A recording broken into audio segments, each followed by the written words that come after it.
Les discours d'Abdoulaye Maïga à l'ONU représentent l'identité africaine. Ce fut un discours qui représente les Africains pour ceux qui aiment l'Afrique, non pas les Blancs à la peau noire qui habitent en Afrique, mais en réalité qui n'ont rien à voir avec l'Afrique, parfois qui détestent même les continents. Les discours qui a fait plaisir à Modibo Keïta dans sa tombe, longtemps entendu par les peuples, discours qui a fait taire les mauvaises langues, une lumière s'est allumée parmi les discours mensongers et hypocrites à l'ONU, une réponse sanglante pour les ennemis qui pensaient qu'on les avait oubliés, ou même ceux qui pensaient qu'on avait peur d'eux. Ils ont été fractionnés et chacun a été mis à sa place. Les pays des histoires a parlé, les pays des empires a parlé, les pays des civilisations africaines a parlé, jusqu'à faire trembler les murs de l'ONU comme personne ne l'a jamais fait auparavant. L'Occident disait à nos dirigeants qu'il fallait parler avec diplomatie, mais on a compris que c'était une façon de dire qu'il faut éviter de leur dire la vérité. Ils nous considèrent comme des esclaves, mais lorsqu'un esclave dit à son maître que tu es une personne dangereuse pour l'humanité, cela veut dire en réalité que l'esclave est en train de se libérer. C'est un message prémonitoire qu'il faut abandonner son projet néocolonialiste et qu'il est temps de travailler main dans la main dans des projets gagnant-gagnant. Bien entendu, il existe en Afrique les plus fragiles qui ont peur dans le ventre, qui les discours d'Abdoulaye Maïga a fait paniquer puisqu'ils pensent qu'il ne faut jamais dire ça aux Occidentaux. Il ne faut jamais parler comme ça aux présidents hypocrites qui envoisinent les Mali. Ces personnes fragiles qui sont souvent des opposants politiques, on leur demande de rentrer à la maison, de surveiller les femmes et les enfants,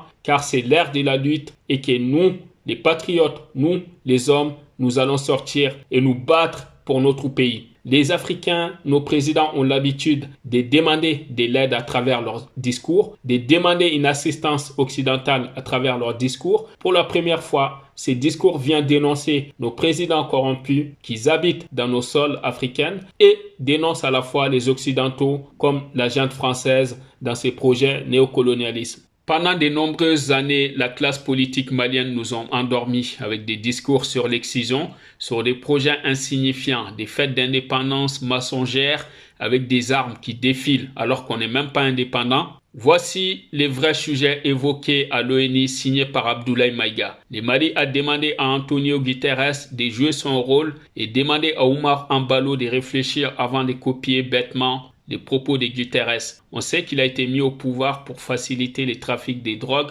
Ces mecs ne savent même pas parler. C'est la honte qu'ils soient les présidents des Bissau, encore plus de la CEDEAO. L'annonce la plus incroyable fut les règlements de compte de l'imposteur Bazoum. Un secret que le Mali a dévoilé. On sait que c'était un ancien Touareg. Il était parmi les rebelles qui sont allés voir ATT en 1991. En effet, lui comme Alassane Ouattara dirige des pays qui ne sont pas leur pays, ni d'origine, ni de nationalité. D'ailleurs, les Ivoiriens, c'était eux qui l'ont dit avant qu'Alassane arrive par la force. L'Afrique doit s'unir pour arrêter Alassane Ouattara, qui organise les coups d'État et qui livre l'Afrique à l'Occident.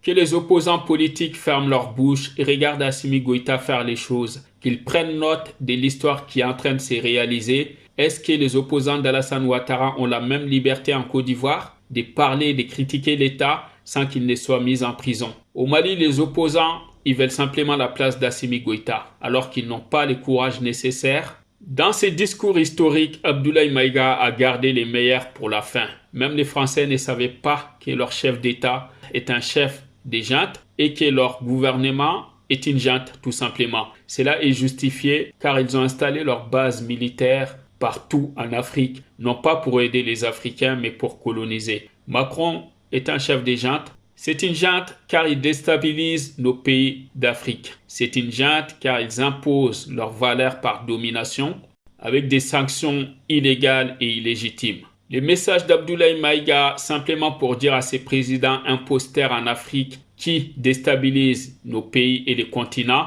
sur les comptes de la France et qui hébergent Barkhane sur leur territoire afin de déstabiliser encore plus les Mali qui refusent la colonisation et le néocolonialisme imposé. Abdoulaye Maïga a tout simplement parlé de ces personnes-là, tout comme si on prend un élément qui est de relever que Bazoum n'est pas nigérien, c'est simplement pour menacer son pouvoir qu'il a acquis illégalement, qu'il a acquis par imposture, qu'il a acquis en trichant, en mentant aux Nigériens, simplement pour menacer ses pouvoirs qui n'a qu'à durer et qui n'a qu'à menti aux Nigériens.